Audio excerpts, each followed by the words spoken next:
All right, welcome back to Jonesy Cast. I'm Jonesy. This is the cast. Hey, we're back on relationship advice with user. Oh, like and subscribe if you would like to subscribe. If not, that's cool too.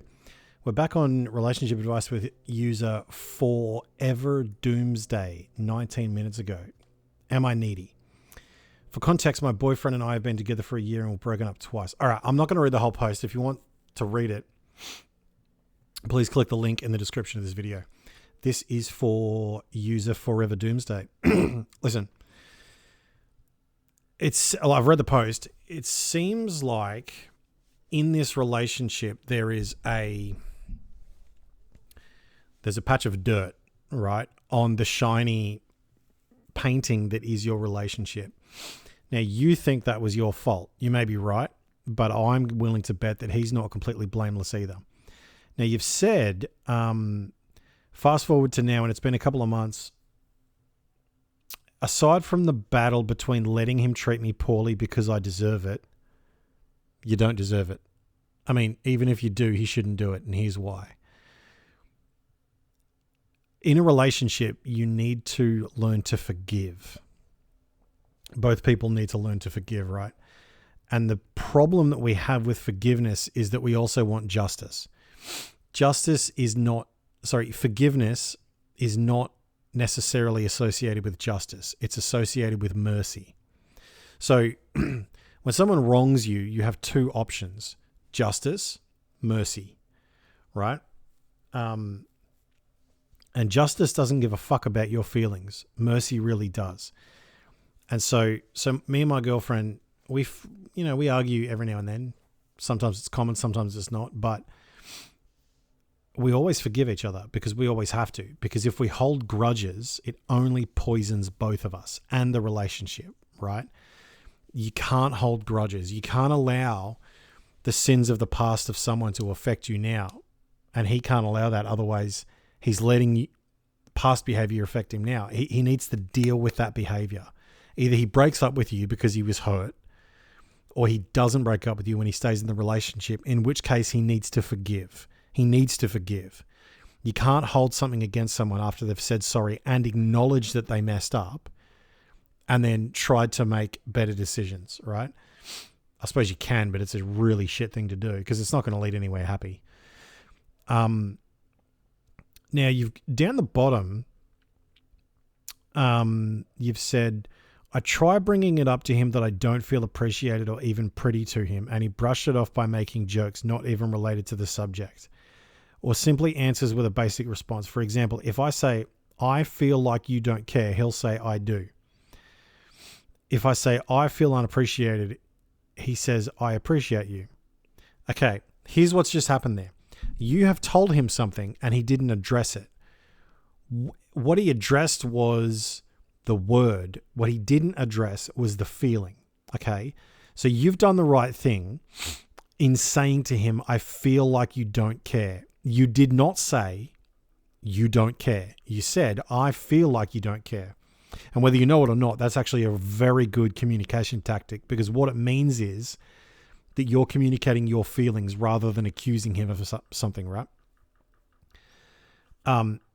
So I don't think you're being needy in the sense of like that bad needy. I mean, everyone's needy to a degree.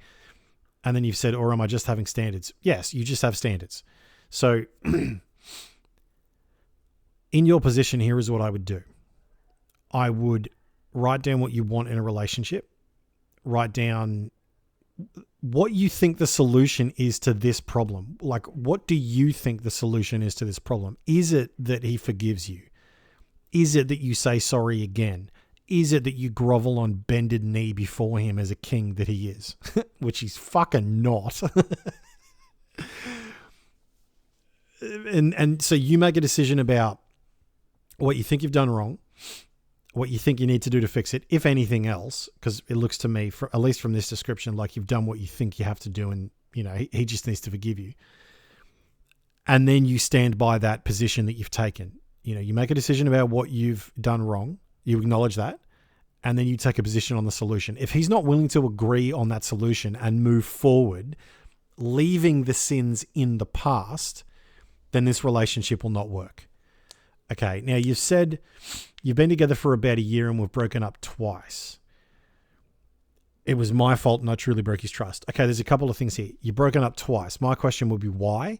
And my question it would be, have you solved the problem that caused you to break up? Right? I don't know if you have. Then you've said it was my fault. Well, you're right that you may be right that it was your fault, but there's a reason that you make mistakes. There's a reason people cheat. There's a reason people lie. There's a reason people commit relationship sins. And I'm willing to bet he's not completely innocent. Now, he might be, but he's not innocent now. He needs to either forgive, he needs to shit or get off the pot. You see what I'm saying? And then you've said, I truly broke his trust. Okay, well, so you broke his trust. He has a decision to make. If my girlfriend breaks my trust, I have a decision to make. Either I forgive her and then choose to act like I trust. I don't trust her, but I act like I trust in the hopes that I will.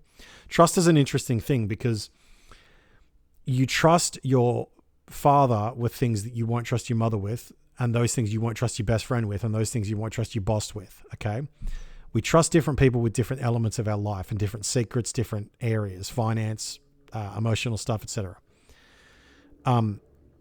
But at the end of the day, I have a decision to make. Do I trust you or do I not trust you? And then I have another decision to make. Am I willing to act like I trust you until I do?